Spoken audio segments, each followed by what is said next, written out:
Obrigada. Então, boa noite, pessoal.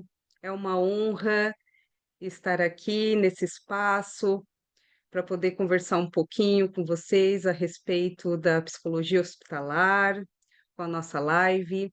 Eu sou Josiane Nazário, sou conselheira do 11º plenário, presidente da Comissão de Psicologia e Saúde.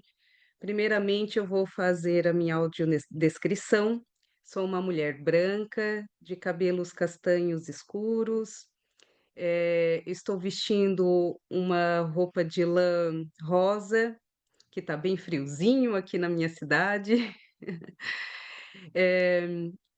Atrás de mim tem uma janela com uma cortina, e seria isso.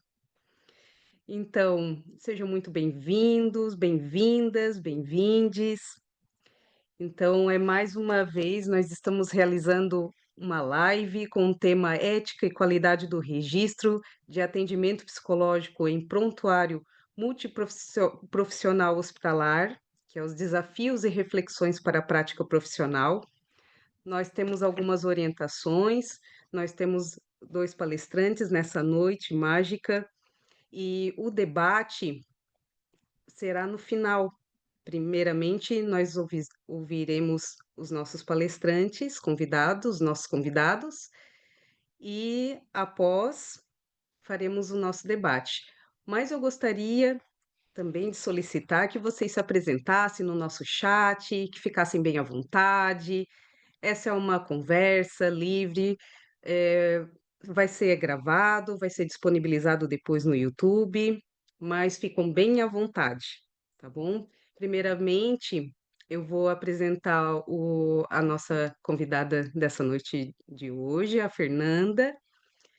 A Fernanda, ela é mestre em saúde coletiva da Unesc, especialista em psicologia hospitalar, também é especializada em psico-oncologia, tanatologia e luto, cuidados paliativos. Psicóloga hospitalar e docente em cursos de graduação e pós-graduação. Preceptora na Liga de Cuidados Paliativos.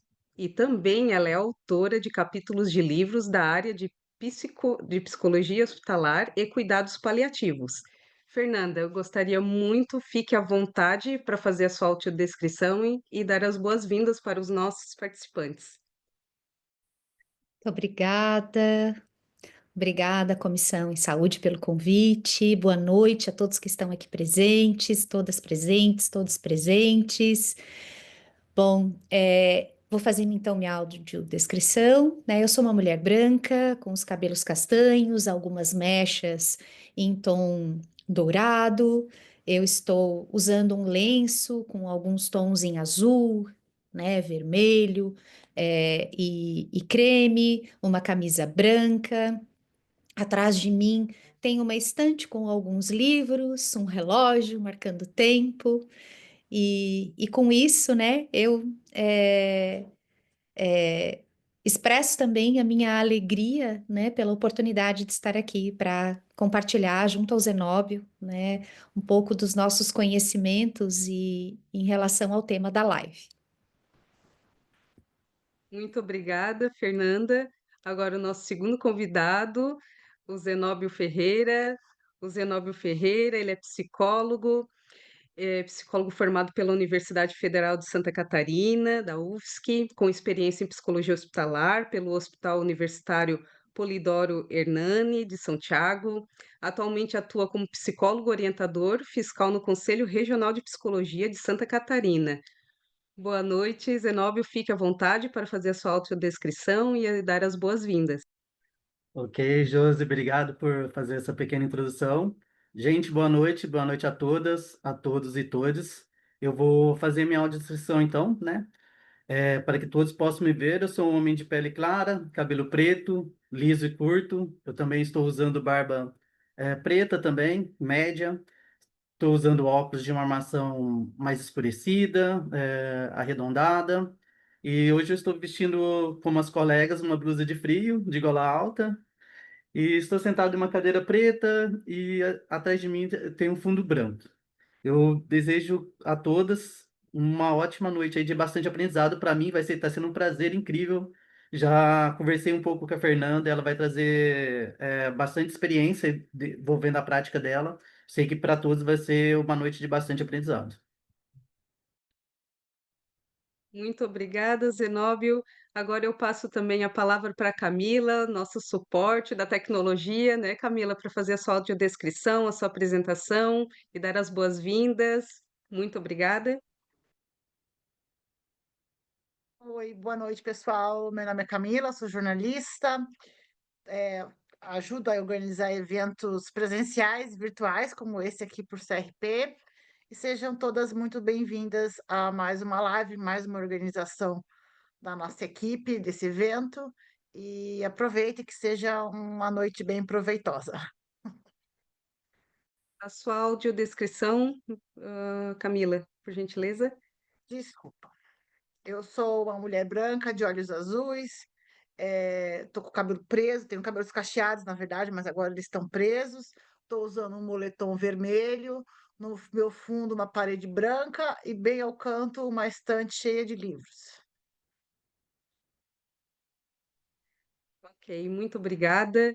Então, pessoal, essa live ela foi promovida pela Comissão de Psicologia e Saúde do CRP12, que a comissão ela preparou com muito carinho essa live dessa noite.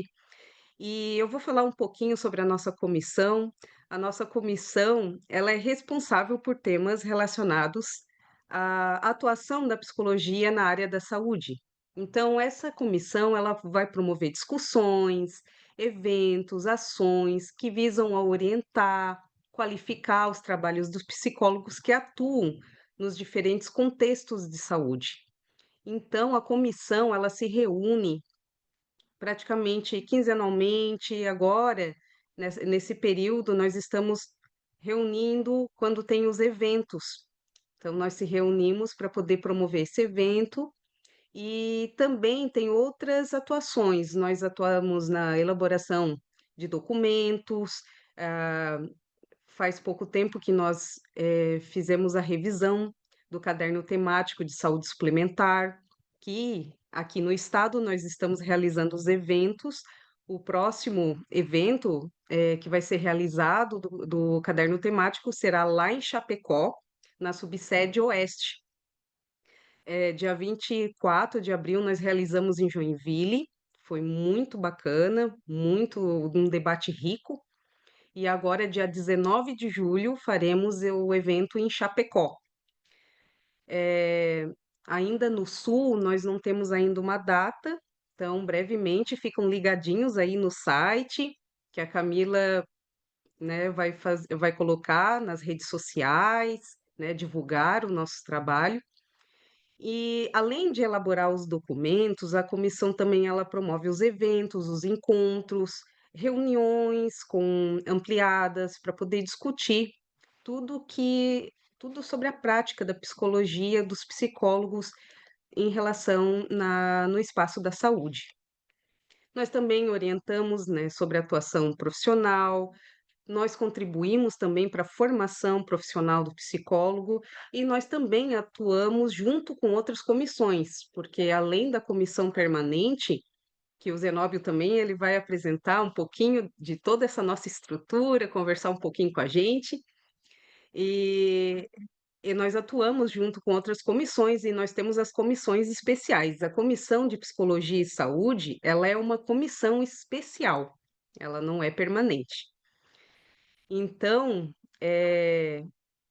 o CRP12 ele promove esses eventos e após pandemia contribuiu para que a gente pudesse fazer essas lives, né, para poder atuar em outros espaços. Nós sabemos que é uma ferramenta muito importante, que não é sempre que a gente consegue ir até a cidade. Nós sabemos que o nosso estado ele é bem grande, com 292, acho, 291 municípios, agora me fugiu.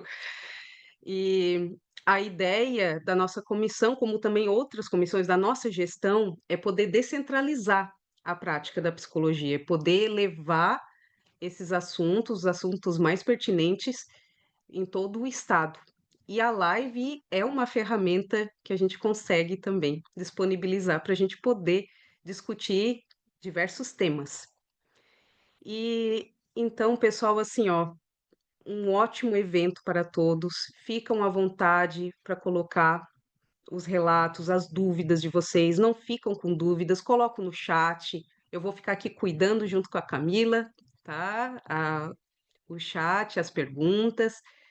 E agora, nesse momento, eu vou passar a palavra para Fernanda para ficar bem à vontade e explanar toda a sua experiência, todo o seu conteúdo, toda a sua trajetória, né, nessa experiência da psicologia hospitalar. Muito obrigada também pelo convite. Ah, lembrando, pessoal, que a Fernanda, ela também é colaboradora da nossa comissão, ela atua juntamente com o CRP12 e contribui muito com os trabalhos, principalmente agora nos trabalhos da área da saúde e agora com a psicologia hospitalar. Fica à vontade, tá, Fernanda?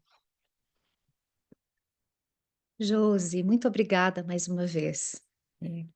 Então, eu vou compartilhar a tela aqui com vocês. Zenóbio e eu, a gente organizou aqui uma apresentação e a gente organizou também que esse momento possa acontecer de forma mais dialogada, né? Então, vocês vão perceber que num determinado momento o Zenóbio vai entrar para dar continuidade às discussões, depois eu entro novamente, e ele vai, né? E a gente vai fazendo esse combinado, né? De um começa, o outro dá continuidade, enfim. E nós gostaríamos muito, assim, né, que vocês ficassem muito à vontade para lá no final, né, dessa fala que a gente programou, vocês possam também trazer as experiências de vocês, compartilhar também dúvidas ou qualquer, né, outra informação a mais que vocês considerarem, né, que nós possamos de alguma forma contribuir, tá? Então, eu vou compartilhar aqui a tela. Opa, peraí, que eu compartilhei errado aqui. Compartilhar aqui a tela com vocês.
Oi, gente, desculpem, meu áudio estava desligado. Vocês visualizam a tela junto comigo?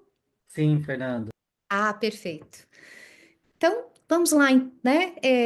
Esses slides, eles foram preparados com a ideia, né, de que vocês possam ter uma noção, assim, né, de quem já está, claro, né, dentro do ambiente hospitalar, sabe que a gente utiliza, né, um cenário, né, que é bastante peculiar, assim, que é bastante único, né? E aí esses slides eles trazem também, né, tanto na cor, essa cor azul, né, que representa a, a fachada de muitos hospitais, né? As ilustrações também, né, escolhidas aqui, elas servem também para nos colocar, né, de certa forma, nos aproximar, né, desse ambiente, mas também nos aproximar desse contexto atual, né, dos registros que nós realizamos em prontuário, e eu lembrava, assim, numa conversa com o Zenóbio, né, em que quando eu entrei no hospital há 17 anos atrás, a forma com que nós registrávamos era no prontuário físico, né, do paciente. A gente chama de paciente, alguns hospitais, poucos chamam de usuário, né? Mas a gente chama de paciente da mesma forma, né? Considerando a pessoa como um usuário, né? Dos serviços de saúde como um todo. Mas assim, nós utilizávamos, né, o prontuário físico para que a gente pudesse descrever os atendimentos que a gente realizava de forma manuscrita. E aí aqui nesses slides eu trago para vocês pouco dessas imagens, porque hoje nós utilizamos esses registros como uma forma de contenção caso, né, aconteça uma falta de energia ou que a gente não tenha acesso à internet, porque basicamente 100% dos registros em prontuário de paciente hospitalizado na atualidade, ele acontece, né, dentro de um sistema eletrônico. Então, por isso que vocês vão visualizar ao longo, né, dessa apresentação, os slides trazendo um pouco desse cenário, bem? Então, vamos lá. Bom, nós organizamos essa apresentação com três direcionamentos. O primeiro deles a nossa pretensão é que vocês possam compreender os fundamentos éticos e técnicos dos registros psicológicos. Num segundo momento, a gente pretende, né, discutir sobre a qualidade na elaboração desses registros. E num terceiro momento, refletir junto com vocês também sobre os desafios práticos, que também ao longo dessa apresentação a gente vai apontando alguns. Bom, mas antes de iniciar tanto os aspectos éticos quanto a questão da qualidade, eu gostaria só de fazer, né, um convite assim para a gente olhar um pouquinho para a história, nossa história, né? Nós sabemos que o hospital é uma instituição que ela já existe há alguns séculos, né? A psicologia adentra nesse cenário, né, considerando toda a evolução que esse cenário já vem também percorrendo, mas a gente adentra, né, considerando um modelo ainda biomédico, né? E aí a gente acompanha todo um processo de transição e de evolução desse modelo biomédico para um modelo biopsicossocial. Então, nos primórdios, quando a gente entra no hospital, a gente encontra esses desafios, né, de adentrar esse ambiente que vai estar, né, olhando para a pessoa que está sendo cuidada, que está sendo atendida, que a gente chama aqui de paciente, né, e lá na instituição hospitalar também, era vista de forma fragmentada, né, limitando a nossa compreensão integral dessa pessoa, do sofrimento que ela estava vivenciando. Porém, ao longo das décadas, né, a gente tem testemunhado, né, uma evolução significativa, né, dessa forma de cuidar, dessa forma de olhar, né, tanto para o paciente, os seus familiares, enfim, a comunidade onde ele está inserida, né? Toda essa transformação, ela foi dando lugar para esse modelo biopsicossocial, né, que entende a necessidade de olhar para o ser humano como um todo, de integralizar o cuidado, né, de buscar no processo de cuidado formas que nós possamos ultrapassar esse modelo, né, biomédico, que antes, então, era centrado apenas na doença. Então, antes a gente olhava apenas para a doença. Atualmente, a gente exercita olhar para a pessoa que está doente, os impactos que esse adoecimento também tem gerado na vida dela. Com isso, né, a gente percebe que toda essa transição que nós fizemos, ela também nos conduziu por um caminho de organizar sistematicamente essa forma de cuidado. Dentro desse processo de organização, acontece, né, a necessidade de nós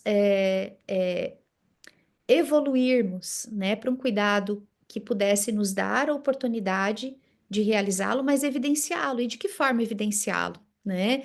E aí a gente busca, né, no amparo ético, uma forma de registrar, né? De colocar não só aquilo que é feito para que o paciente ele possa ter acesso a essas informações, mas para que a gente também possa registrar esses cuidados, registrar as indicações, o que precisa ser feito, o que precisa ser continuado, né? E quais são os critérios que a gente precisa utilizar, inclusive, para um encaminhamento num pós-alta, né? Então, considerando isso, a necessidade da gente integralizar o cuidado não estaria só focada no cuidado específico da internação, né, naquele momento que o paciente estava internado, necessitando de cuidado, mas também a partir do que era definido pelo médico e, consequentemente, também pela equipe que trabalha com esse médico, o que que se poderia fazer para que esse cuidado pudesse ser continuado, né? E aí isso é uma das razões pelas quais, né, o prontuário ele passa a se tornar uma ferramenta comum, né? E aí o prontuário multiprofissional, ele surge para que a gente possa fundamentar, né, os cuidados que estão sendo realizados, aprimorar a nossa comunicação entre as equipes, garantir a continuidade do cuidado, assegurar a segurança do paciente e refletir, né, o nosso compromisso com a integridade da pessoa cuidada. Além disso, tem outros parâmetros legais que a gente vai ver daqui a pouco também, que são fundamentais, pelos quais essa necessidade dos registros de tudo que é feito com esse paciente é importante, né? Ao longo dessa nossa apresentação, vocês verificarão que as referências que vão estar lá no final também, elas aparecem para que vocês possam ter acesso, né, aos documentos que nós utilizamos para construir essa apresentação para vocês. Bom, considerando, né, todo esse processo evolutivo que a gente viveu, que a gente vem vivendo, né, no campo hospitalar, é importante a gente lembrar que o CFP, lá em 2007, organizou, junto, né, com a Sociedade Brasileira de Psicologia Hospitalar e psicólogas hospitalares, quais são as atribuições, como é a nossa atuação no contexto hospitalar. E aí, só para a gente continuar lembrando também, importante a gente pensar assim, que dentro do hospital nós temos inúmeras atividades, e o nosso compromisso, né, de ir desenvolvendo uma psicologia que esteja, né, conectada àquilo que o nosso conselho sugere, que a Sociedade Brasileira de Psicologia Hospitalar também sugere, considerando que o maior número de psicólogas que se reúne para dialogar a respeito da psicologia hospitalar faz essa aproximação, né, com a Sociedade Brasileira de Psicologia Hospitalar, para que nós possamos alinhar a nossa forma de cuidado. E aí um convite que é feito é para que a gente olhe constantemente para aquilo que o CFP, junto com a SBPH, sugere, né, a partir da nossa prática, a partir de todo esse histórico que a gente já vem construindo, né, ao longo de todo esse tempo, para que a gente possa ir fundamentando cada vez mais os serviços de psicologia hospitalar, principalmente aqueles que ainda não estão consolidados, aqueles que ainda estão em desenvolvimento ou aqueles que estão, né, em processo de iniciação.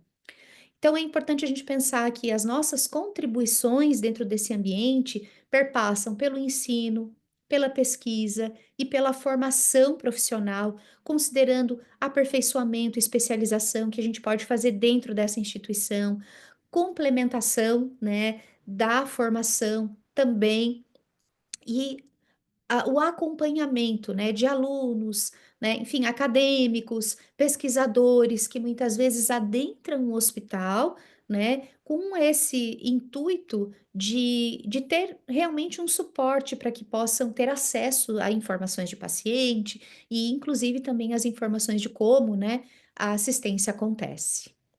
Nesse contexto também, ainda sobre a nossa atuação, e a gente sabe que isso é uma citação longa, e eu fiz questão de deixar ela aqui mais sucinta possível, mas não deixando de lado nenhum dos elementos importantes. Os públicos que são atendidos, o paciente, a família e os responsáveis, então a gente vai oferecer apoio, a gente vai oferecer acompanhamento também para este público. A comunidade, né? Ou seja, a gente vai atuar dentro da nossa área de competência, mas acessando toda essa comunidade hospitalar, quem passa pelo hospital, quem está dentro do hospital. Então, não necessariamente esse atendimento ele vai ser voltado para o sofrimento psicológico, por exemplo, né, de um colaborador, né? Mas essa pessoa que faz parte dessa comunidade, desse ambiente, ela precisa muitas vezes estar inteirada do sofrimento que o paciente, que a família desse paciente, que o cuidador desse paciente possa estar enfrentando. Então, é nosso compromisso, né, oferecer informações, oferecer orientações, né, enfim, acolher muitas vezes o próprio sofrimento de quem está transitando por dentro do hospital e muitas vezes presencia algumas situações de intenso sofrimento, de intensa crise, e que muitas vezes precisa de um espaço seguro para conseguir fazer essa elaboração. Com as equipes multiprofissionais e a equipe administrativa, nós também precisamos ter um diálogo em que a gente possa atender muitas vezes a necessidade de ampliar a compreensão a respeito do sofrimento do paciente, do sofrimento da família, porque esse é o nosso objetivo central, né? O nosso objetivo central é o paciente e tudo que transita em torno dele. Então a gente vai, né, acolher também essas demandas nesse sentido. As atividades e intervenções, elas perpassam, né, por avaliação e acompanhamento psíquico, promoção e recuperação da saúde, as intervenções relacionais também. Então, e aqui eu quero chamar a atenção, porque muitas vezes isso fica interdito, né? Eu acho que é importante a gente trazer, né, à tona essa fala como que a gente pode, né, dentro de um ambiente que tem tantas demandas e que o nosso foco muitas vezes está direcionado para a questão do sofrimento, a gente olhar para a questão das interrelações, né? Só que essas interrelações, muitas vezes, elas são o remédio para muitas dores psíquicas que estão emergentes e que muitas vezes estão trazendo muito mais desconforto do que a própria doença, do que, né, os próprios desfechos que esse adoecimento pode trazer, que é a relação médico-paciente, a relação paciente com a família, o próprio paciente com ele mesmo, com a experiência que ele está vivenciando, né? Além disso, um acompanhamento abrangente também é esperado, né, que a gente realize, considerando que muitas vezes esse paciente ele vai ficar em tratamento clínico ou cirúrgico nas diversas especialidades médicas, numa longa permanência. Então, assim, a gente precisa abranger toda essa avaliação e acompanhamento psíquico específico para o paciente que está adoecido, mas quando ele fica numa longa permanência, toda essa nossa programação, ela precisa ir sendo reajustada, né? As nossas modalidades de intervenção, elas passam pelo atendimento psicoterapêutico, não aquele que a gente conhece, né, e que a gente faz muitas vezes na clínica psicológica, o atendimento psicológico hospitalar, a assistência que a gente presta, ela envolve uma psicoterapia, mas uma psicoterapia adequada para este ambiente. Nós vamos trabalhar com avaliação diagnóstica, com psicodiagnóstico, mas também focado para esse ambiente, considerando que muitas vezes a gente não tem um tempo hábil para a realização de todo um processo de aplicação de testes, por exemplo, né, que possa gerar, né, um tempo que não seja condizente, por exemplo, com o tempo que o paciente tem, né, dentro dessa hospitalização. A psicomotricidade no contexto hospitalar, que envolve, então, né, um processo de cuidado junto às dinâmicas de reabilitação, os grupos psicoterapêuticos, de psicoeducação e de profilaxia, atendimentos em UTIs e ambulatórios, pronto atendimento em enfermarias em geral, enfim, né, onde há espaço no hospital para que nós realizemos as nossas intervenções, ali nós estaremos, né, com todas essas modalidades, né, como possibilidades de oferta de cuidado. Com a equipe multidisciplinar, nós vamos participar, né, em decisões, então a gente vai ajudar na definição de condutas para promover apoio e segurança ao paciente e à família.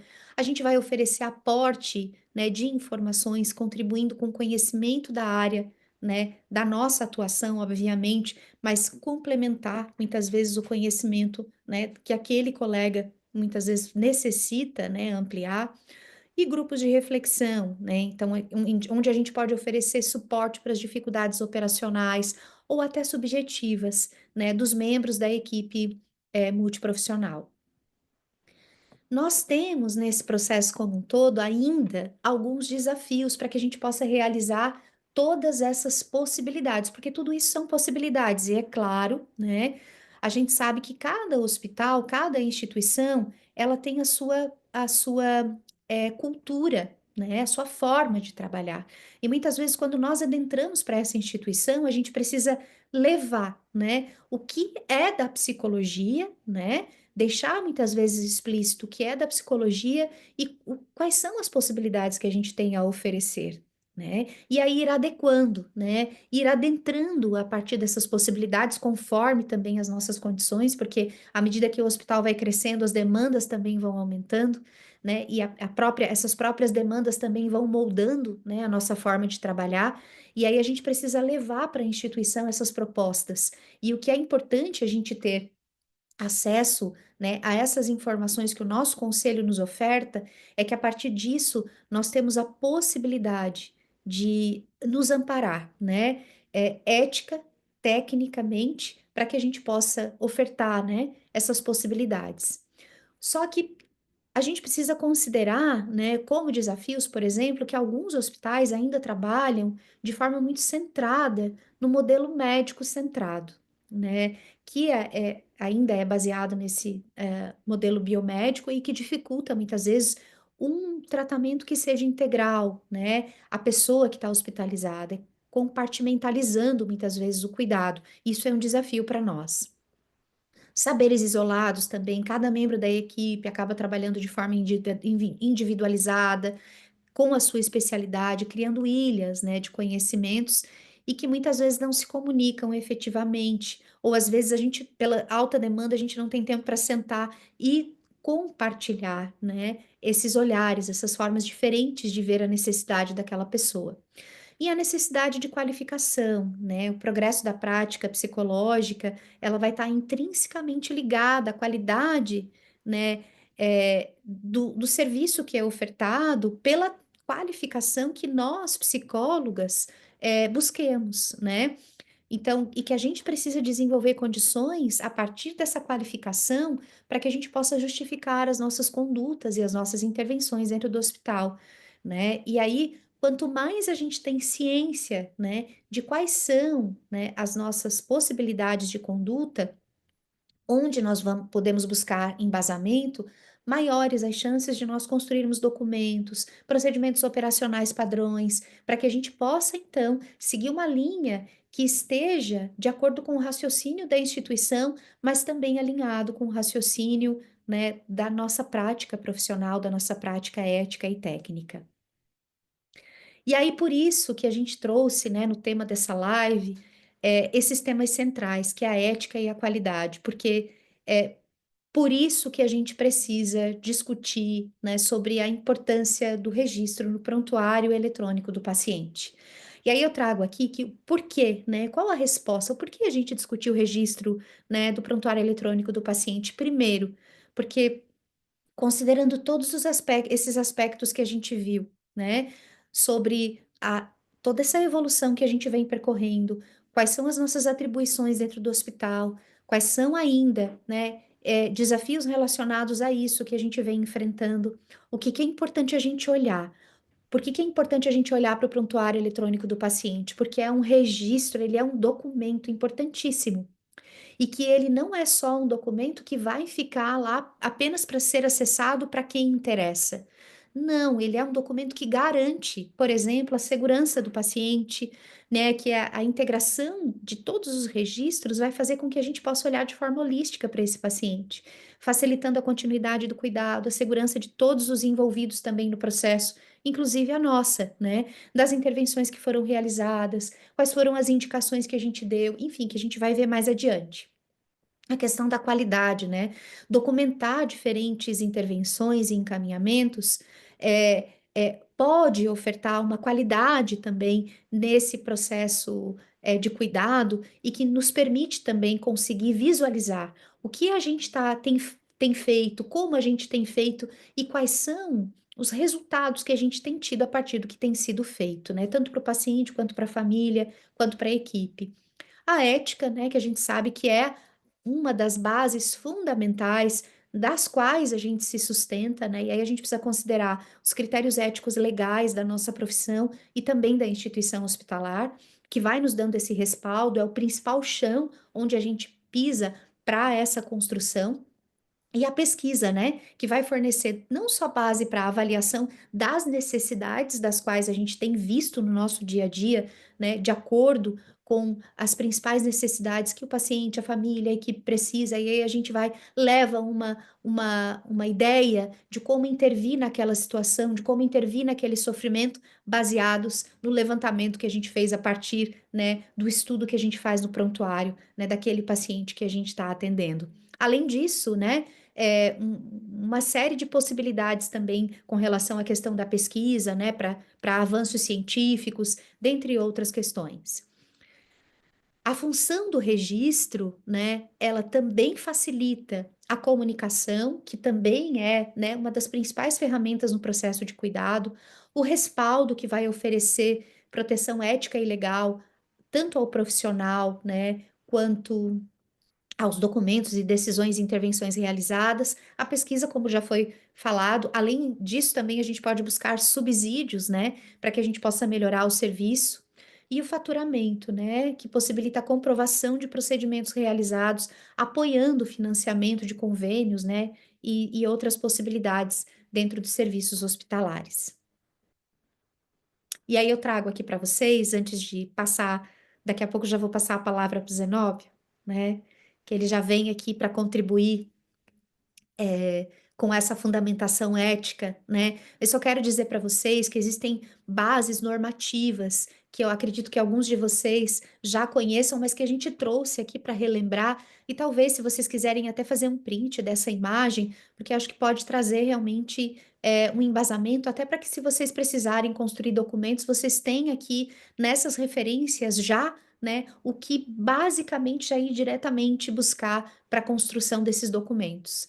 Então, a primeira resolução que a gente tem é uma resolução de 2002, que é do Conselho Federal de Medicina, em que eles estabelecem a importância do prontuário eletrônico, e vejam, né, que é relativamente atual isso, né?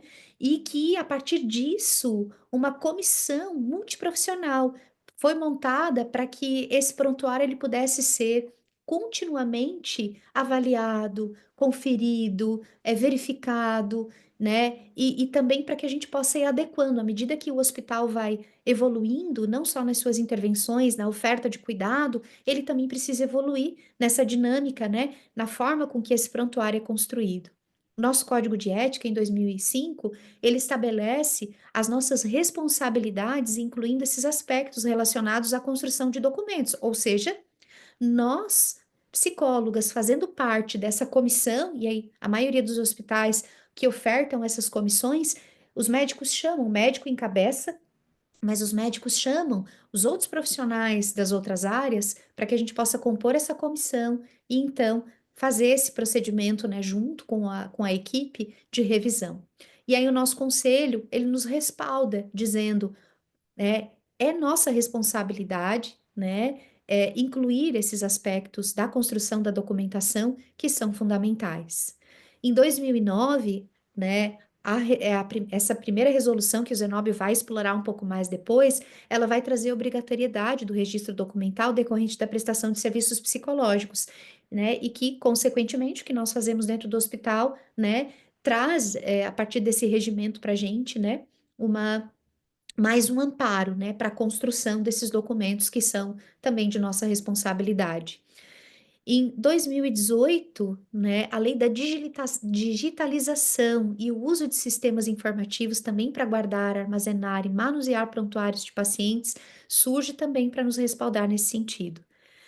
Temos a resolução do CFP de 2019 também, que traz as normas técnicas atualizadas sobre a elaboração dos documentos escritos produzidos, né, pela psicóloga na prática profissional. E em 2019 também nós temos a nossa referência técnica, né, que nos orienta, né, sobre vários aspectos do nosso trabalho dentro do hospital, nos dá também esse respaldo, né, de como nós podemos buscar ali a fundamentação teórica necessária para realizar essas nossas atividades. E a partir de agora eu passo a palavra para o meu colega Zenóbio. Ótimo, Fernanda. Muito bom. Você pode voltar naquele slide rapidinho que eu quero falar só algumas outras coisinhas sobre eles, isso certinho. Gente, Por favor. primeiramente eu vou retomar aqui algumas informações, né? Como foi falado no início da live, eu sou um psicólogo orientador fiscal, ou seja, eu trabalho no Conselho Regional de Psicologia, e a minha comissão, diferente da conselheira Josiane, a minha comissão é a Comissão de Orientação e Fiscalização. Então, a ideia de eu estar hoje aqui presente é contribuir um pouco sobre essas questões, como que funciona isso na prática, da análise técnica, o que acontece durante uma fiscalização, por exemplo, e trazer uma leitura um pouco traduzida das normativas que a gente tem no sistema Conselhos. É, é evidente que, como a Fernanda já tinha apontado, eu até pedi para esse slide aqui, a gente tem algumas normativas que são do Conselho de Psicologia e outras que não são do Conselho de Psicologia, então a gente às vezes não consegue explorar todas, porque vai depender de hospital para hospital, às vezes até dentro do município tem alguma regulamentação específica. Uma que eu coloquei aqui específica, por exemplo, que alterou bastante a nossa resolução, porque a nossa resolução, a gente vai falar um pouquinho mais para frente, ela exige que o registro documental ele seja guardado por no mínimo 5 anos. Só que a lei ali, a 13.787, ela regulamenta em âmbito legal, né? Ou seja, no âmbito também nacional, que seja de 20 anos, no caso de uso de digitalização e uso de sistema informatizado, que é o caso do PEP, que a Fernanda tinha trazido. Então, o que eu fiz? Trouxe aqui também para vocês entenderem essa dinamicidade, né? E essa interseccionalidade entre diversas normativas. Pode passar, fazer um favor? E aqui eu vou falar, gente, isso daqui realmente é o suprassumo, assim, eu fiz um resumo bem focado no registro documental obrigatório, que foi a temática que eu escolhi, que eu acho que vai ser bem importante para essa live. Porque o registro documental obrigatório, ele é obrigatório em todas as atuações da psicóloga. Evidentemente, é também obrigatório dentro dos contextos multiprofissionais, né? Que é o caso dos hospitais. Mas eu conseguindo aqui explorar essas modalidades de documental, eu acho que vocês vão conseguir levar até para outros locais, assim, é bem importante. Bem, o registro documental obrigatório, como a Fernanda já tinha apontado, o registro documental obrigatório eu posso chamar ele como se fosse um termo guarda-chuva para todo tipo de registro que a psicóloga faz na sua atuação profissional. Não necessariamente só o prontuário único, que é essa modalidade que a gente usa, que eu deixei ele até no meiozinho, que é o prontuário que a gente usa no hospital. Ele pode ser formado pelo prontuário psicológico, as três partes dele, a tríade, o prontuário único e o registro documental exclusivo. Eu vou falando para vocês e até peço assim que quem tiver dúvida, e essa foi a minha ideia mesmo, de trazer algo bem focal, valorizar a experiência da Fernanda e depois no final, quem tiver dúvida, a gente pode explorar mais. Gente, isso daqui dá para falar muita coisa. Então eu tentei trazer só alguns resumos assim mesmo e algumas ideias para disparar assim, eventualmente para a gente discutir. Bem, o prontuário psicológico, ele é o prontuário que eu posso dizer que ele é o mais tradicional. Ele é aquele usado na clínica. E ele basicamente é usado em atendimentos exclusivos que a psicóloga fez, ou quando tem dados que não são compartilhados com a equipe. Então, aqui nesse primeiro momento, a gente já pode ver que, apesar que na maioria das instituições é utilizado o prontuário único, ali durante a atividade na equipe multiprofissional, não quer dizer que não possa utilizar o prontuário psicológico. O prontuário psicológico ele pode ser aplicável, só que ele tem um formato de acesso diferente. Por exemplo, quem pode acessar o prontuário psicológico é a usuária, né, a pessoa que foi atendida, uma representante ou uma responsável legal. Então, não são todas as pessoas que podem estar tendo esse acesso diferente do prontuário único, né, que a equipe multiprofissional ele pode ter acesso àquelas informações.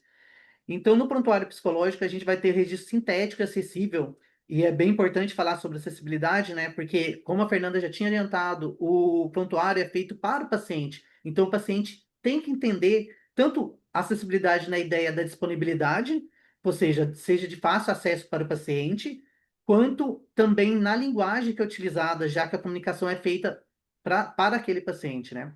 Então, ele é sintético, acessível, e acessível sobre objetivo do atendimento, evolução dos processos, procedimentos técnicos, e eu vou até reforçar essa parte, porque os procedimentos técnicos, eles são bem importantes no prontuário psicológico, mas ele também aparece no prontuário único, que é quando a psicóloga traz questões envolvendo a própria psicologia, se foi utilizada uma anamnese, se foi aplicada uma técnica específica da psicologia, se foi usado algum tipo de entrevista específica, e é bem importante porque, de certa forma, você denota um espaço onde que a psicóloga está ocupando ali, né?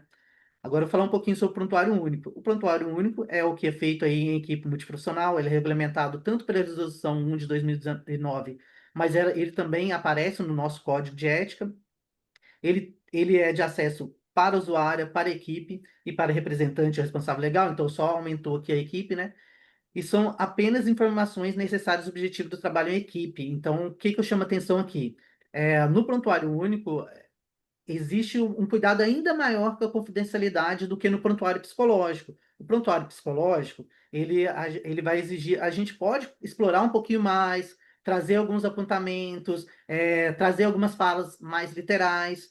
Não que no prontuário único isso seja impedido, mas a gente tem que tomar um pouco mais de cuidado de como que aquilo vai chegar para a pessoa que está sabendo que aquilo foi informado para outros. E também a gente tem que pensar, a função do prontuário único é a consecução dos objetivos do atendimento junto com aquele paciente. Isso que eu estou colocando é importante? Se não, não faz sentido estar colocando naquele prontuário único. E agora eu vou falar de um terceiro tipo, que é o registro documental exclusivo. O registro documental exclusivo é restrito apenas à psicóloga. Inclusive, esse tipo de registro, ele não é disponibilizado nem para paciente. Vou explicar um pouquinho por quê. Por exemplo, os itens dele ali que eu tinha colocado, testes. Os testes são instrumentos privativos da psicologia. Eles não podem ser distribuídos, né? Como a gente bem sabe. Então, as únicas pessoas que podem ter acesso a essas questões dos testes são psicólogos formados ou psicólogos em formação. Então, as folhas de resposta de teste, desenhos, transcrições muito específicas do atendimento, hipóteses diagnósticas, por exemplo, tem uma impressão sobre o paciente, mas é importante o paciente estar sabendo daquilo? Não. Então, eu posso deixar isso no meu registro documental exclusivo, e não necessariamente no prontuário único, e nem no prontuário psicológico. Enfim, supervisão, impressões clínicas, questões que não vão ali para essas duas modalidades. No hospital é possível ter só o prontuário único, isso é bem tranquilo, e já cumpre o registro documental obrigatório. O importante é ter um deles e que o paciente consiga acessar. Existem algumas dinâmicas possíveis entre esses três formatos de prontuário. Mas como que isso não é o tema da live, e aí eu também me disponibilizo, né? Estou ali na comissão de orientação, então eu trabalho no Conselho Regional de Psicologia. Eventualmente, vocês podem procurar o nosso contato na internet e pode enviar dúvida para a gente que a gente responde aí bem tranquilo. Mas, enfim, então eu preferi trazer dessa forma assim que eu acredito que seja mais didático. Mas no hospital, por exemplo, poderia ter o prontuário único, a equipe de psicologia poderia formar ali um prontuário psicológico e, eventualmente, se a psicóloga trabalha, por exemplo, com desenhos, trabalha com essas questões mais específicas, ela poderia ter um armário, garantindo aí a confidencialidade e ter um registro documental exclusivo ali dividido por paciente. Isso é um exemplo, né, de uma conformidade possível. Pode passar, por favor, Fernando.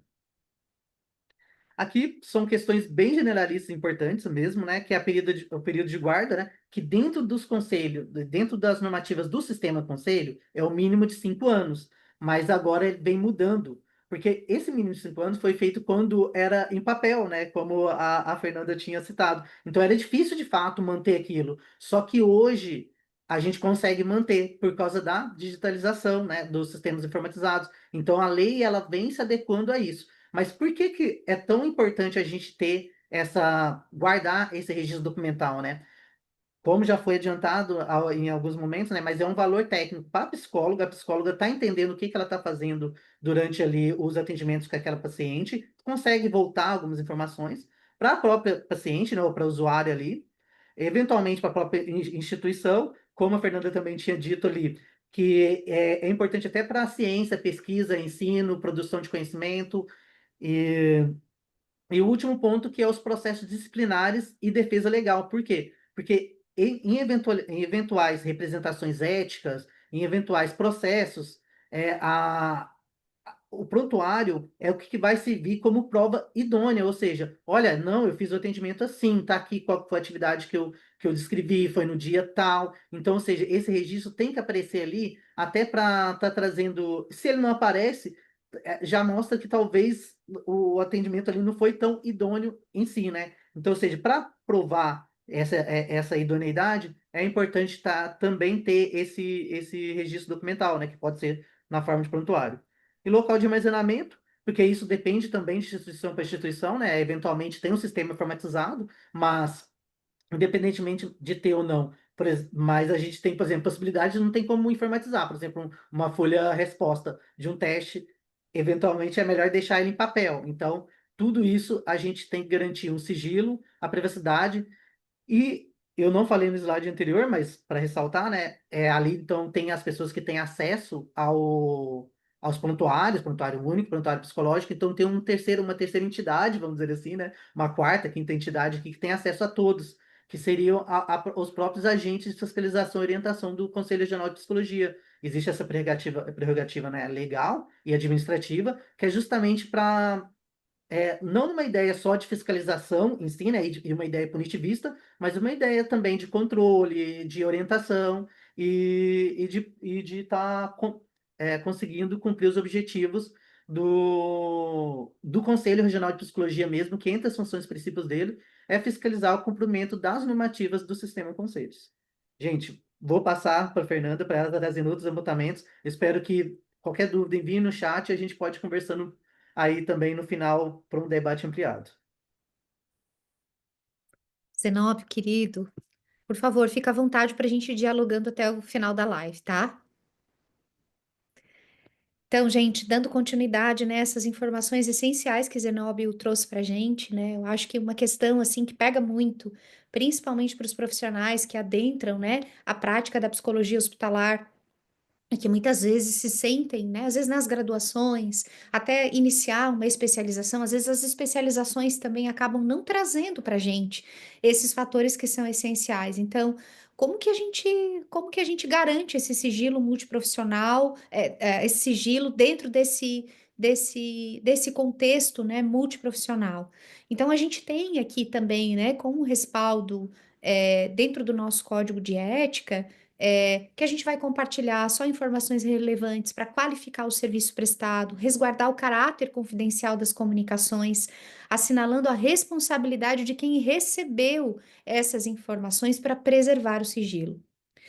Além disso, né, nos documentos que embasam as nossas atividades, dentro da equipe multiprofissional, a gente pode registrar apenas as informações necessárias para o cumprimento dos objetivos de trabalho, como o Zenóbio já tinha citado também. Então, é importante a gente lembrar que no contexto hospitalar, o compartilhamento das informações, elas devem estar focadas para aquilo que é relevante para a equipe saber, né? E que não, quando a gente informa, né, aquilo que é relevante para a equipe, a gente não está quebrando sigilo. Porque, principalmente se o nosso foco é qualificar o serviço prestado para aquela pessoa que está precisando de cuidado.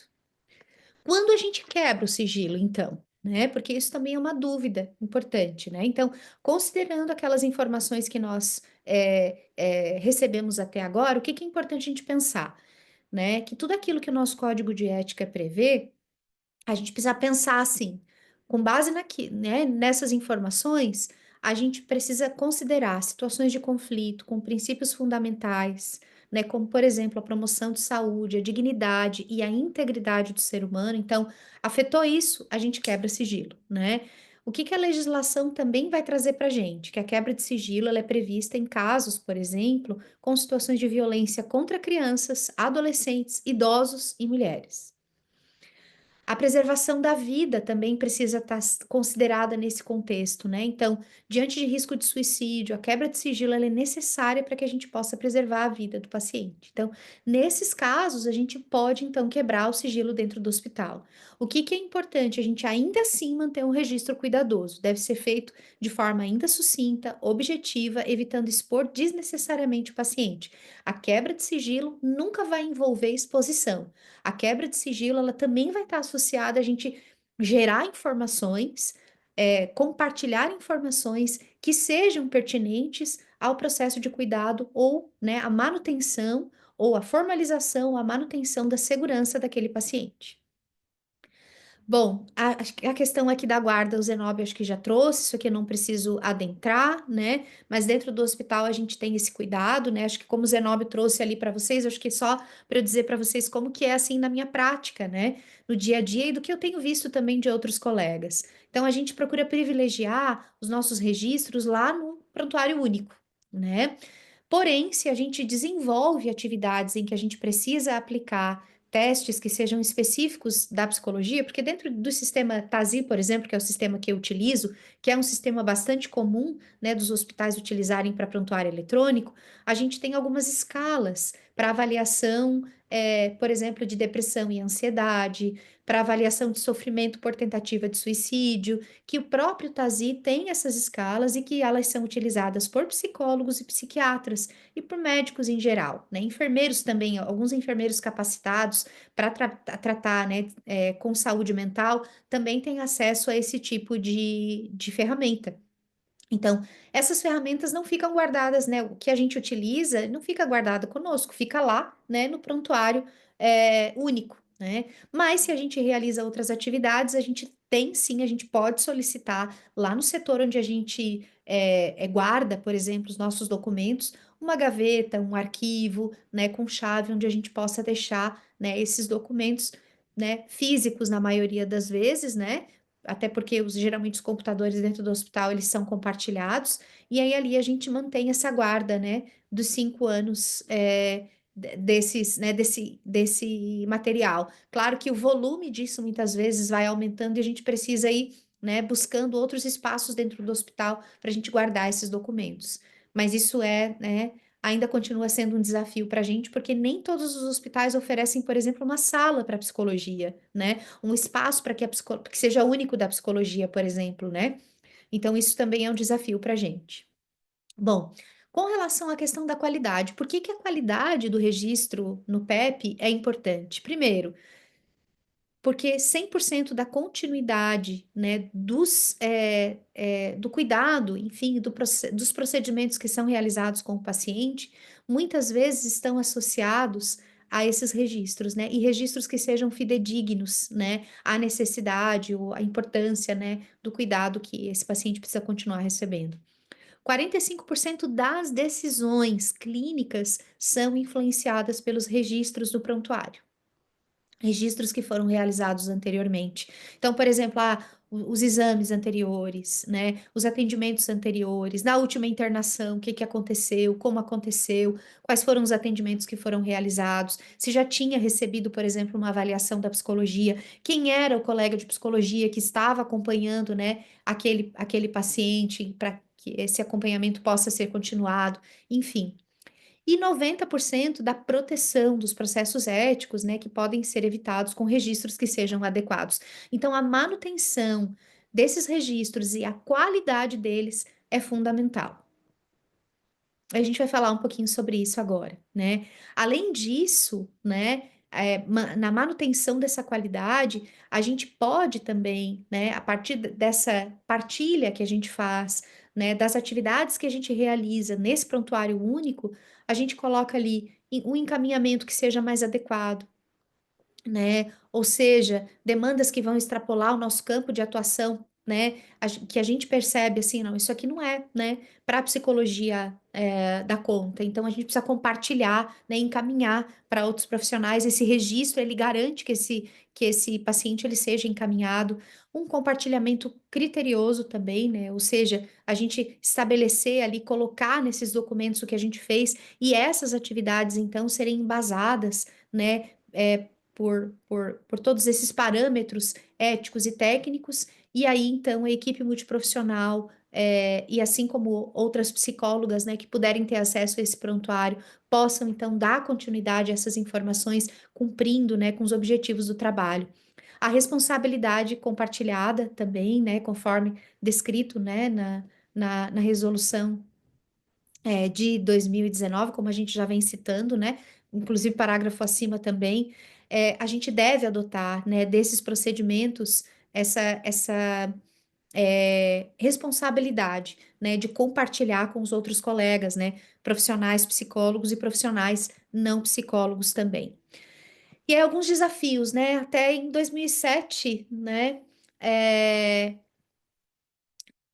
Pesquisadores investigaram assim o que tinha, né, assim na rotina da psicologia nos hospitais que mais impactava, né? E aí eles trouxeram assim a questão da diversificação do trabalho em equipe e o que que isso pode gerar? Dificuldade de comunicação entre os membros, e aí o prontuário vem para a gente, né, para diminuir isso.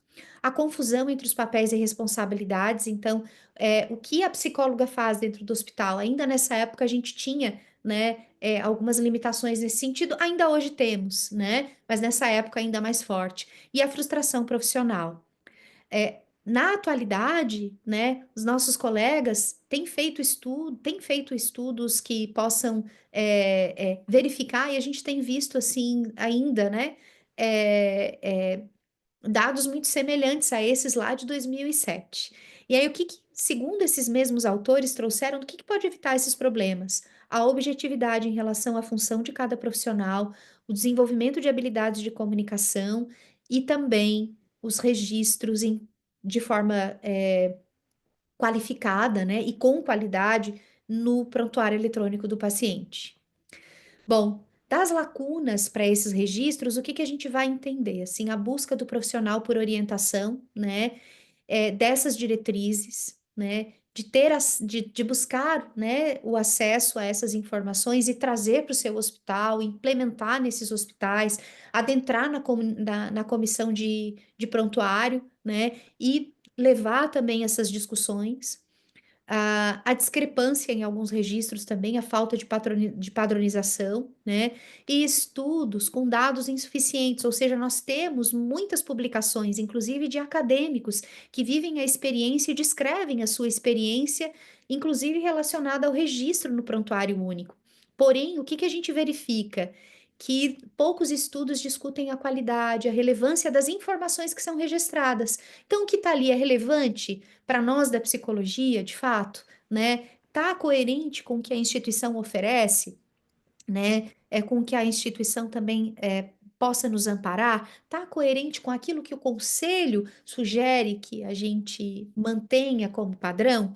Então, essas lacunas, né, para os registros acabam muitas vezes fazendo com que a gente se proponha a desenvolver os nossos registros no prontuário único, de acordo com que muitas vezes um modelo que outro conselho de outra profissão muitas vezes implementa, e aí toda a comissão de prontuário, por exemplo, então vamos usar esse modelo aqui, que é um modelo que é bom para todo mundo usar, mas é bom para a psicologia também? Então, se nós não estivermos atentas, né, a quais são os caminhos que a gente pode fazer para compor esse registro, de fato, né, a gente pode se perder nesse sentido.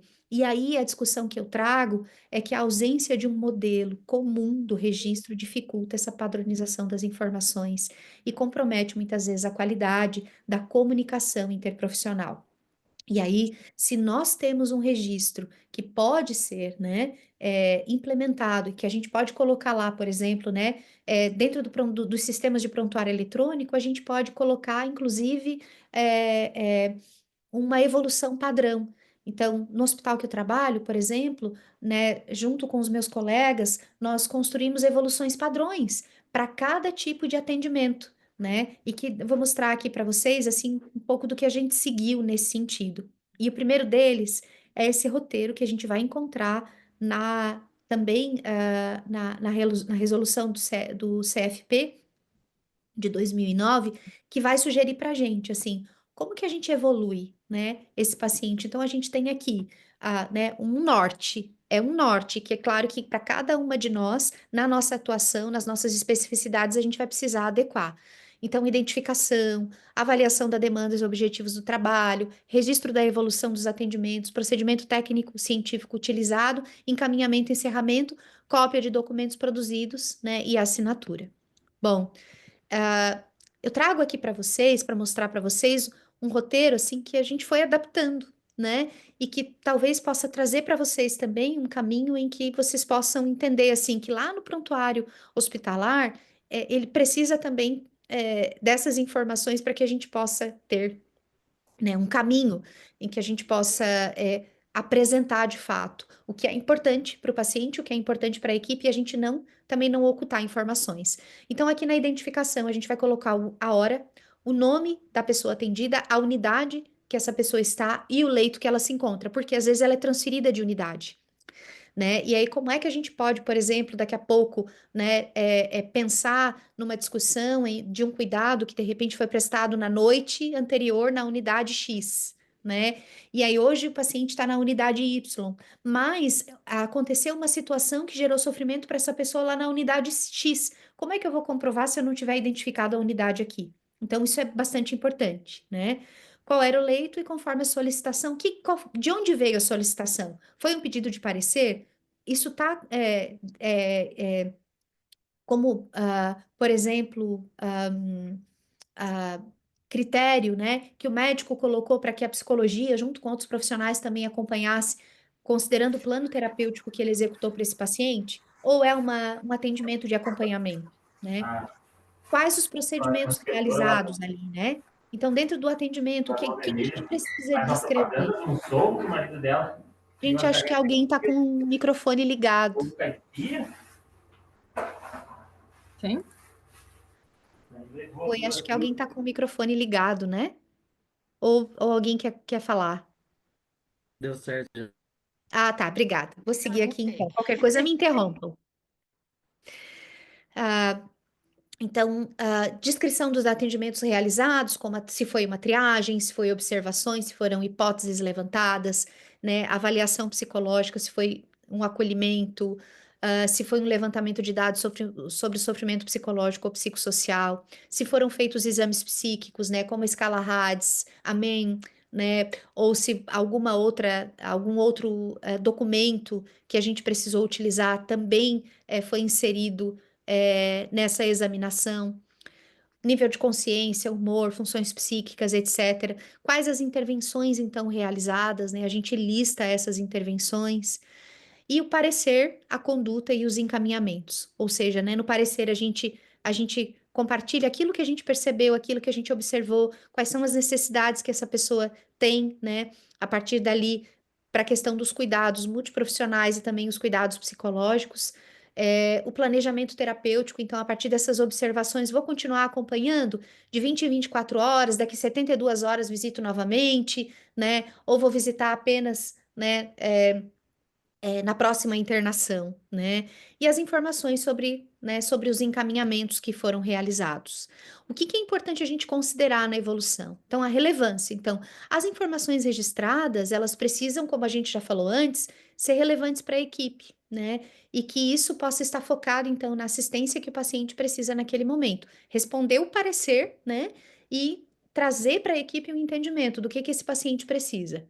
A privacidade, né, considerar o conforto do paciente ao registrar essas informações, evitando detalhes desnecessários e expondo essa pessoa.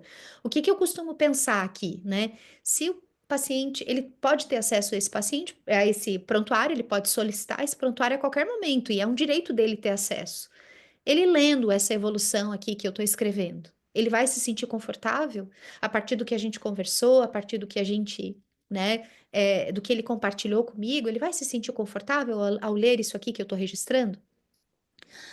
Outro item importante também é a objetividade. A evolução ela deve ser objetiva, de modo que outros profissionais possam compreender o atendimento realizado. E o aprimoramento também, a prática, né? A gente praticar, registrar as evoluções, ele é um processo de aprendizado contínuo. A gente não para nunca de aprender, né? E aí a gente fazer esses registros, né, de forma que a gente possa pensar, repensar, né, é fundamental. Aqui um outro modelo, né, que eu trago para vocês aqui basicamente do que a gente utiliza ali no hospital. Então, a identificação, como eu já mostrei para vocês, o procedimento que foi realizado, né, a entrevista que a gente fez, o que a gente escutou, né, como é que essa pessoa está nesse momento, né? A relação que essa pessoa está estabelecendo com a doença, com a hospitalização, né, com as pessoas com as quais estão cuidando dela. Isso tudo é importante, né? A gente ter como informação, e claro, se isso for relevante, a gente vai colocar lá no prontuário dela. As intervenções realizadas, né, e a conclusão disso, ou seja, né, o que a gente considera como importante, né, para que a gente possa dar continuidade a esse cuidado, planejamento de cuidado e os encaminhamentos que serão realizados. Alguns tipos de evolução: evolução de avaliação, da solicitação, a resposta, né, a um parecer, o acompanhamento realizado dentro de um plano terapêutico médico multidisciplinar, A evolução de acompanhamento também, né? Ela é diferente, por exemplo, da evolução da avaliação, né? Da resposta de parecer, e a evolução de uma conferência familiar, em que a gente, por exemplo, vai registrar que a gente participou dessa reunião e que a gente observou como que essa família, né? Como que é essa dinâmica da família, qual a compreensão da família a respeito do que foi abordado nessa conferência e quais são as informações relevantes, né, sobre o que que a gente pode sugerir para a equipe a partir dessas observações e esse cuidado que a gente prestou, né, gerou, né? Nesse contexto como um todo, eu já estou quase finalizando aqui, gente. É importante trazer para vocês também os desafios práticos, né? Então, como primeiro desafio, tempo. Então, às vezes a gente tem uma demanda alta de atendimento. Se dentro do hospital, às vezes um atendimento ele pode acontecer em 30 minutos. Mas também pode acontecer em 1 hora e meia, 2 horas. Às vezes a gente sai do quarto, volta no quarto, né? Depois volta novamente para acompanhar alguma outra visita ou para atender um familiar que não chegou, né, no horário marcado, ou que só pode vir num horário, né, que não seja comercial, né? Enfim, então muitas vezes a gente faz esse atendimento de forma que se adeque, né, à necessidade, enfim, a essa assistência que aquela pessoa necessita naquele momento, a pessoa, a família ou a equipe, enfim, né? Qual é o impacto disso? Registros incompletos. Qual é a estratégia? A gente padronizar e sistematizar, que é já ter algumas evoluções padrões já. Então, eu já tenho ali uma evolução padrão, eu clico e só vou incluindo as informações adicionais necessárias. Conteúdo sensível também é outro desafio. Qual é o impacto disso? Omissão de informações importantes. E aí, o que que a gente pode pensar na estratégia como foco, o que que é relevante para o cuidado? O que que é relevante para aquela pessoa, para aquela situação? Outro desafio, divergências na equipe, né? Às vezes, como está aqui como impacto, uma comunicação fragmentada, ou às vezes a divergência do olhar de um colega pode trazer, né, muitas vezes, essa comunicação fragmentada, isso é um risco, né, para que a gente possa muitas vezes não conseguir que aquele paciente receba o cuidado que ele necessita.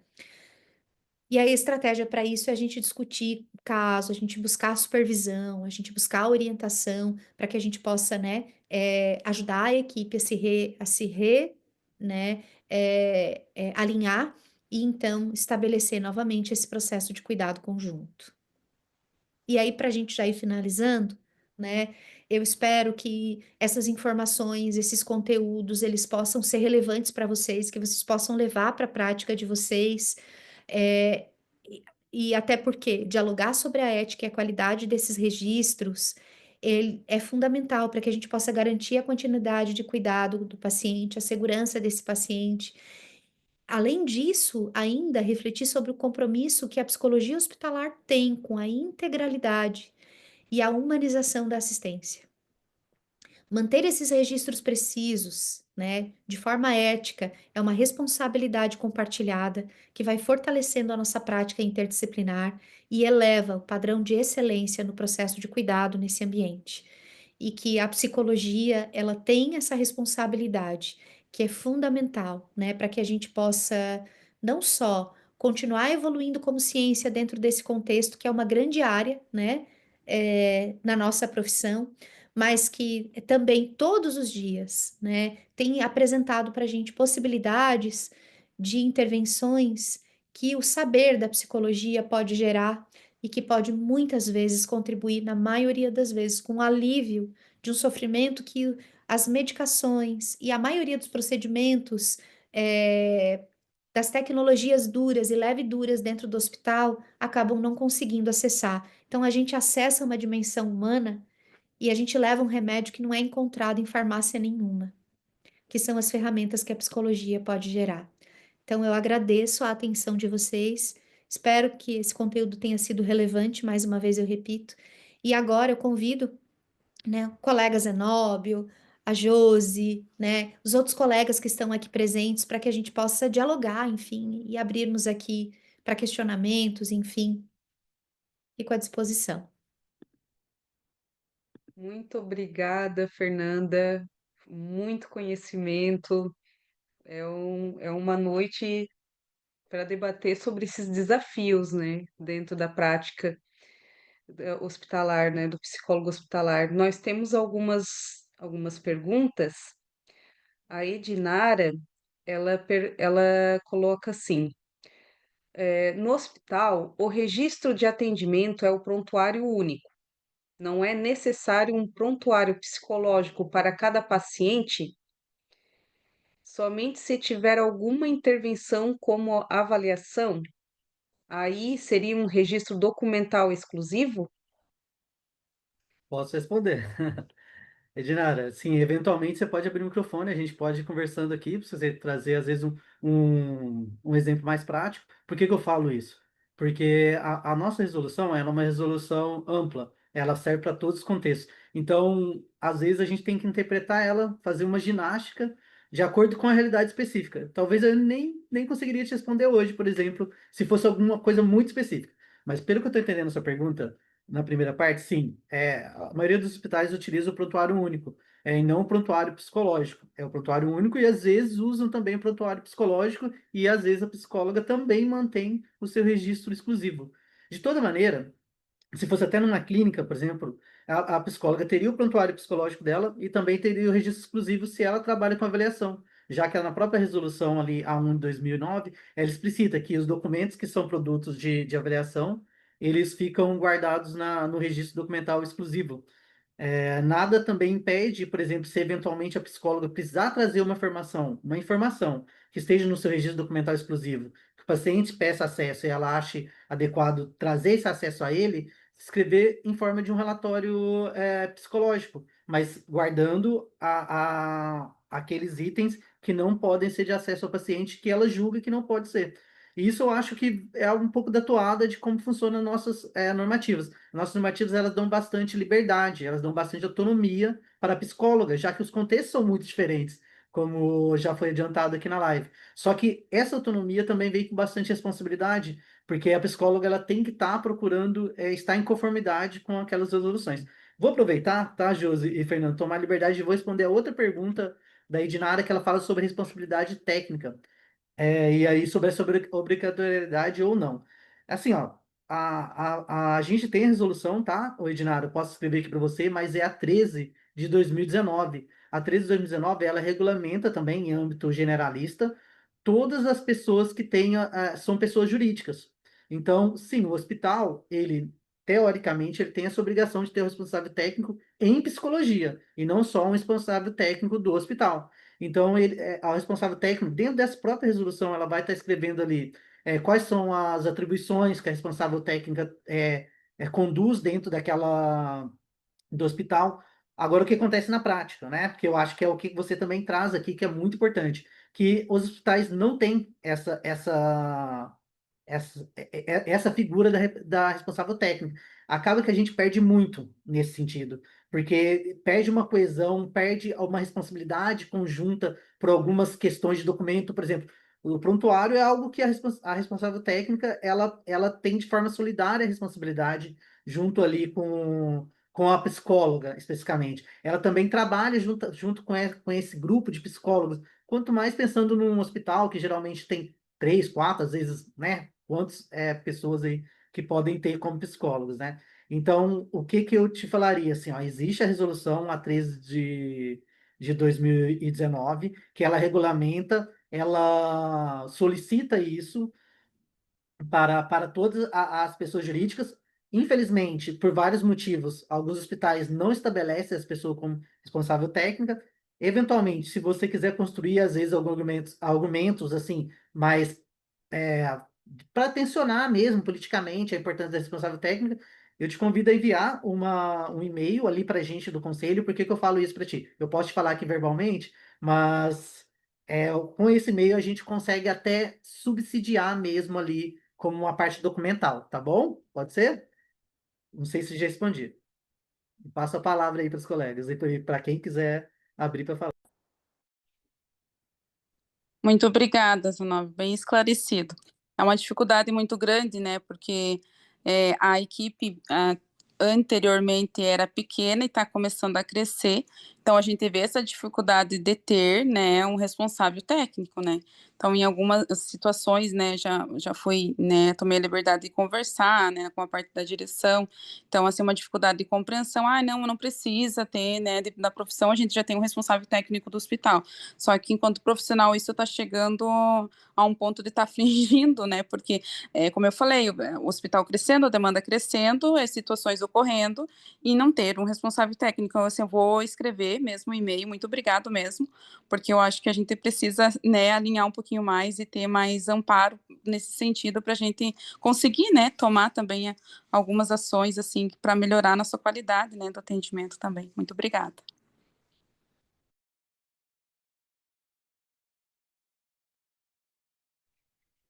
Podem ficar à vontade, pessoal, em abrir o microfone, a câmera, para poder aproveitar esse espaço para suas dúvidas.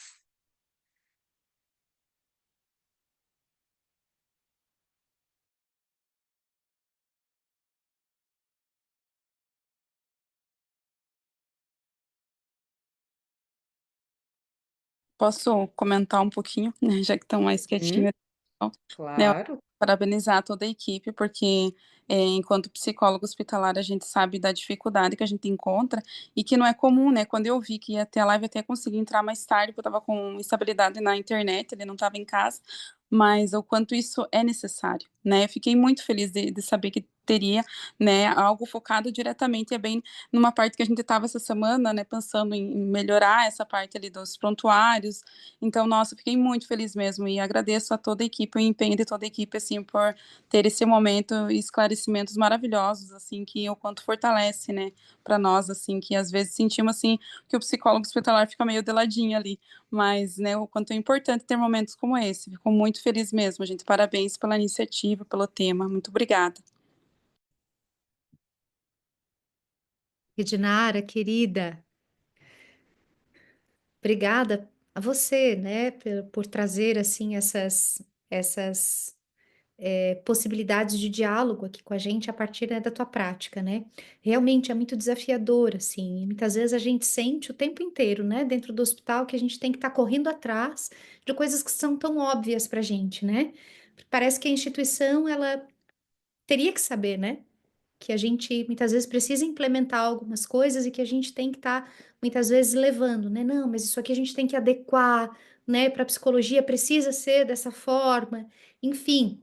Então, muitas vezes a gente realmente precisa se colocar e ir, né, ao encontro, muitas vezes, né, da direção do hospital, enfim, do setor de qualidade. Eu não sei como que é na tua instituição, cada instituição se organiza, né, de formas diferentes e apresentar mesmo, sabe, propostas, assim, olha, precisa adequar isso aqui, né, é importante que seja adequado. E realmente, assim, adaptar, né, toda a documentação que a psicologia utiliza, né, para aquilo que faz parte da realidade, porque isso também é um desafio para a gente, né? A gente precisa muitas vezes compor o que a gente tem, né? E adequar a realidade que a gente está inserido, né? E que muitas vezes também a gente acaba se perdendo porque a gente não tem um documento que diga para a gente, olha, esse aqui é o modelo básico, sigam esse modelo básico, né? Específico dos nossos registros hospitalares, né? Então, a minha sugestão, assim, e se tu quiseres, pode pegar o meu contato, eu me coloco à tua disposição e compartilho contigo como que a gente tem construído isso ali no hospital que eu trabalho, né? Inclusive, a forma de fazer as evoluções de forma padrão, né? Que já fica, facilita, né, o nosso trabalho. Não sei como que é na tua rotina, mas, por exemplo, na minha rotina tem dias que é muito difícil sentar para fazer uma evolução, parar, pensar, né?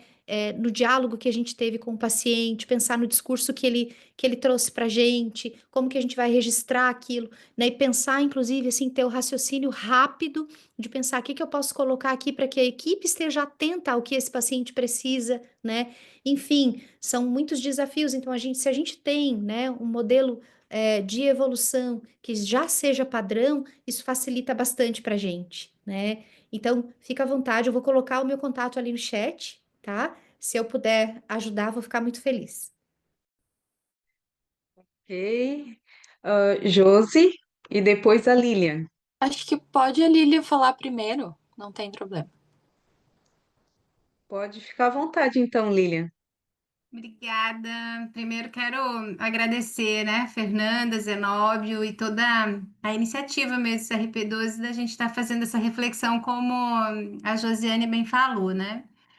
Eu queria trazer uma questão que é onde eu tenho atuado, né? E que tem sido uma novidade para mim e que passa um pouco pelo lugar que vocês falaram hoje à noite, que é a produção de relatórios multiprofissionais. Acontece, assim, de você, Fernanda, que está num hospital, né, de vocês terem que produzir um relatório multi, né?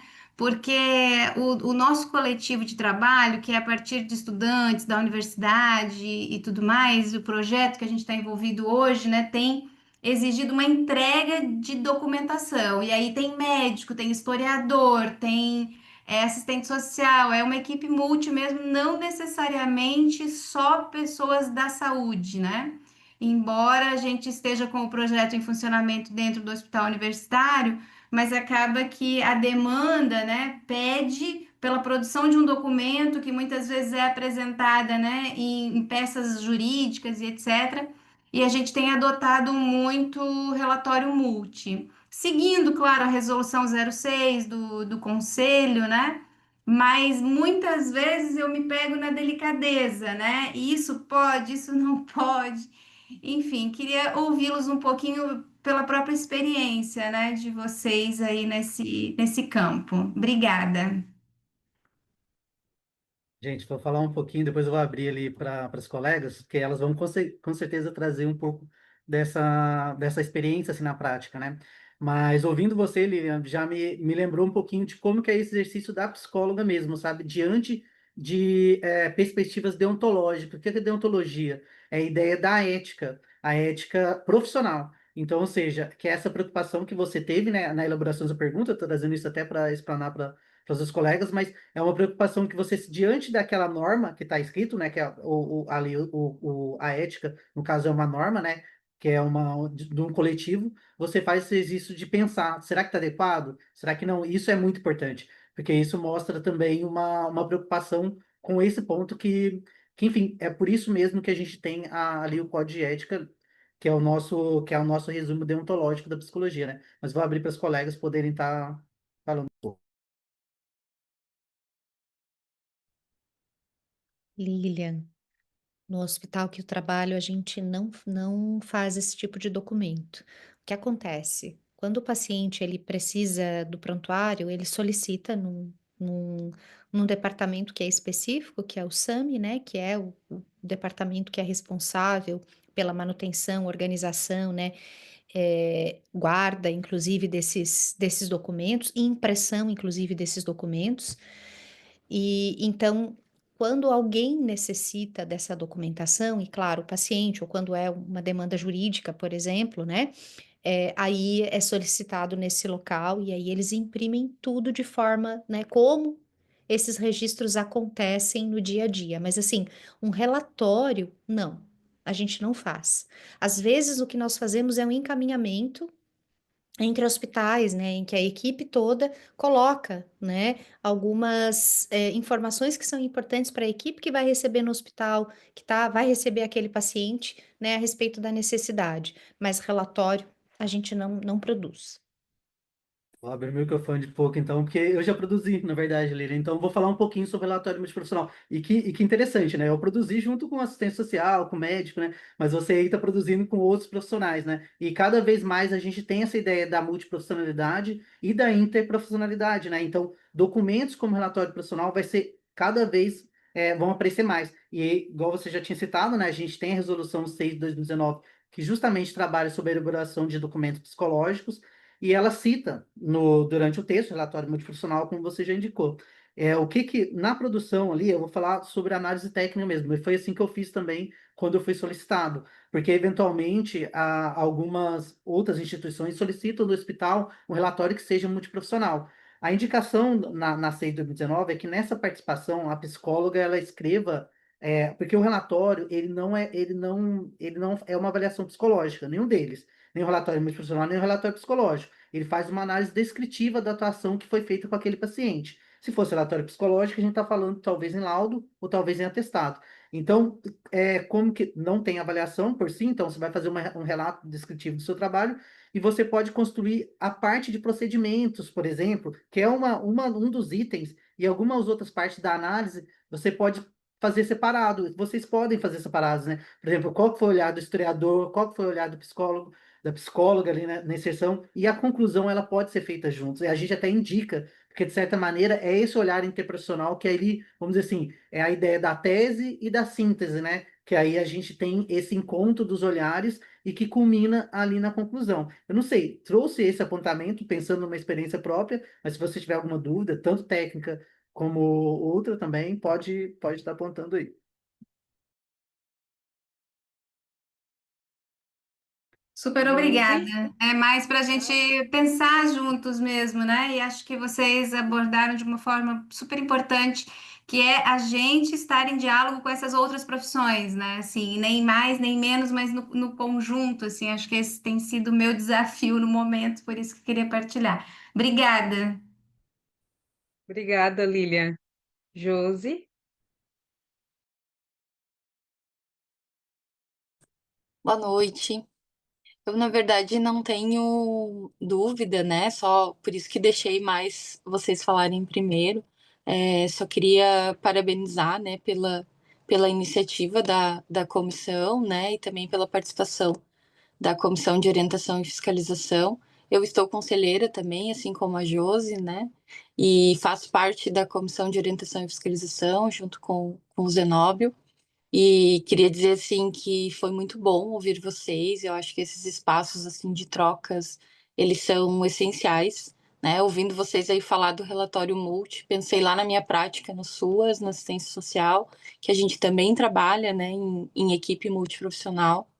Adorei a tabelinha do Zenóbio, já printei para usar nas aulas, já estou avisando, né, que vou utilizar a tabelinha. Eu acho que esses resumos, né, essas coisas que operacionalizam, deixam mais simples, mais fáceis, né, para a gente levar para a prática, são bastante importantes, né? Só agradecer pela organização, pela participação de todos, né? Agradecer a Fernanda, o Zenóbio, que trouxeram aí tantas reflexões para a gente.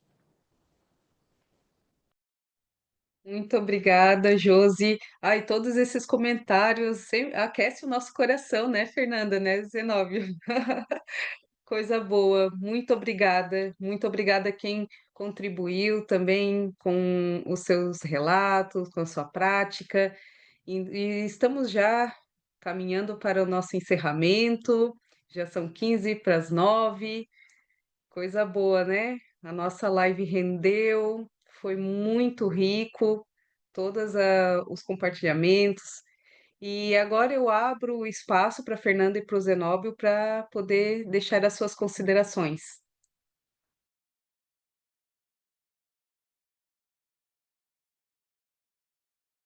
Então, vou começar. Gente, gostaria de agradecer a presença de todos aqui, gostaria de agradecer, né, o convite da Comissão de Psicologia e Saúde. Para a gente que é da Comissão de Orientação e Fiscalização, é muito importante estar nesses espaços, já que a gente acredita que a orientação, ela também é promotora, como atividade fim, da própria transformação social, né? Então, numa própria ideia pedagógica, andragógica aqui dessa conversa, eu acredito que tem aquela ideia do efeito carambola, e para quem quer da psicoterapia breve, que é algo do hospital, né? Sabe que é aquele efeito que às vezes é maior do que a gente tentou. E isso eu acho que é bem importante, que é esse efeito potencial. Que às vezes uma intervenção aqui consegue refletir algo muito maior lá na frente. Então, agradecer também a Fernanda pelo conhecimento disponibilizado. Eu aprendi bastante, muita coisa aqui também eu lembrei da minha experiência dentro do hospital e várias reflexões aqui também sobre o nosso posicionamento dentro desse lugar que é muito difícil, né? Quando a Fernanda fala ali sobre as tecnologias duras, as leveduras, e como que a gente está nesse espaço sendo uma outra possibilidade de ser ali de uma outra tecnologia também, né? Se a gente puder trazer nesses nomes. Mas agradeço a todos. Fernanda? Fernanda? Eu também quero agradecer muito, assim, a Comissão, né, de Psicologia da Saúde pela oportunidade, né, desse diálogo, de trazer, assim, também sobre os desafios. Eu acho que reunir todas essas informações nesse documento e poder dialogar junto com o Zenóbio também, né, me trouxe, assim, uma atualização, e do quanto é importante a gente ter esses espaços, estando aqui nesse lugar, né, de quem vem aqui para compartilhar, mas o quanto eu recebi, né, por por por poder ter essa oportunidade de estar aqui com vocês, né, de de partilha, mas principalmente, né, nessa ideia que é tão essencial para a vida da gente, de que a gente aprende muito mais, né, quando a gente compartilha, do que, né, quando a gente só se coloca mesmo, né, muitas vezes numa posição só para receber. Então, muito obrigada por essa oportunidade. Eu penso que o hospital ele é um campo que tem se expandido, né, cada dia mais. Existe linkado, né, a todo esse sistema que o conselho sugere que a gente trabalhe, a Sociedade Brasileira de Psicologia Hospitalar, eles também produzem, né, encontros onde a gente pode eh, reciclar o conhecimento, enfim, né, tá a par do que outros colegas, né, no Brasil inteiro têm feito, e isso também soma muito à nossa prática, né, e aí a gente se sente menos sozinho, que parece que a psicóloga que atua dentro do hospital, lá, né, naquele universo tão amplo de possibilidades de cuidado, mas que tem, né, como o Zenóbio trouxe, né, tantas, outras dimensões de olhar, outras dimensões de cuidado, que às vezes a gente fica pensando assim: "Nossa, o que eu faço aqui não é tão diferente, é tão importante quanto", né, mas assim, muitas vezes as pessoas olham e: "Mas, né, mas é assim mesmo?", né, e aí muitas vezes a gente se sente numa solidão tremenda. E a gente olha para o lado, quando a gente tem vários colegas, né, da psicologia, facilita, mas quando não, né, acho que esses encontros aqui dão essa sensação para a gente de que nós não estamos sozinhas, né, que a gente está caminhando aí numa multidão que às vezes está invisível, mas está, né, compartilhando dos mesmos desafios, buscando os mesmos conhecimentos. Então, muito obrigada por essa oportunidade. Espero outras oportunidades para a gente se encontrar, dialogar, compartilhar, né? E fico à disposição de vocês, né? Estamos juntos aí nessa caminhada. Muita gratidão. Gratidão, Zenóbio, pela parceria. Amei trabalhar aqui contigo. Josi também, muita gratidão. E a todas vocês aqui presentes também. Gratidão e muita gratidão também pelas colocações lá no chat. Muito obrigada, pessoal. Eu também quero desejar uma boa noite a todos os participantes, a toda a equipe, Camila, que também se disponibilizou. Quero fazer um convite também, que agora, dia 25 de julho, dia 25, 26, 27, nós temos o quinto seminário de atenção psicossocial, vai ser lá em Itajaí. Ficam ligadinhos lá no site, visitem a nossa rede social para poder olhar a nossa programação. Vai ser um espaço também de diálogo muito potente. E dia 19 de julho teremos o debate da revisão do caderno temático de saúde suplementar. E eu quero deixar aqui que a Comissão de Psicologia e Saúde ela está à disposição para dúvidas também, o CRP 12 também. Nós, conselheiras, conselheiros, estamos trabalhando sempre para evoluir um pouquinho na nossa prática, acrescentando o tijolinho lá. Nós temos ainda muitos desafios pela frente, mas temos que lutar. E a gente só consegue com um coletivo. Individual não dá, né? Né, Fernanda? Como você colocou nos teus slides, aí, ficar em ilhas não conseguimos alcançar. Então, não só na prática hospitalar, como também em outras práticas, outros espaços, nós temos esses desafios, né? Então, nós temos que superar, e é só pela luta e é pelo coletivo. Então, é, eu sinto muita gratidão por essa live de hoje e eu estou muito satisfeita, porque nós pensamos com muito carinho, né? E faz tempo, né, Fernanda, que nós estamos se reunindo, pensando numa data, tudo certinho, a estrutura, com o Zenóbio, junto com a gente. Então, olha, o meu coração está repleto de gratidão, tá? Pela participação de vocês e pelos nossos convidados e por toda essa equipe que engloba o CRP12. Então, beijos coloridos, beijos, tchau, tudo de bom, tá bom? Até a próxima. Tchau, pessoal. Boa noite.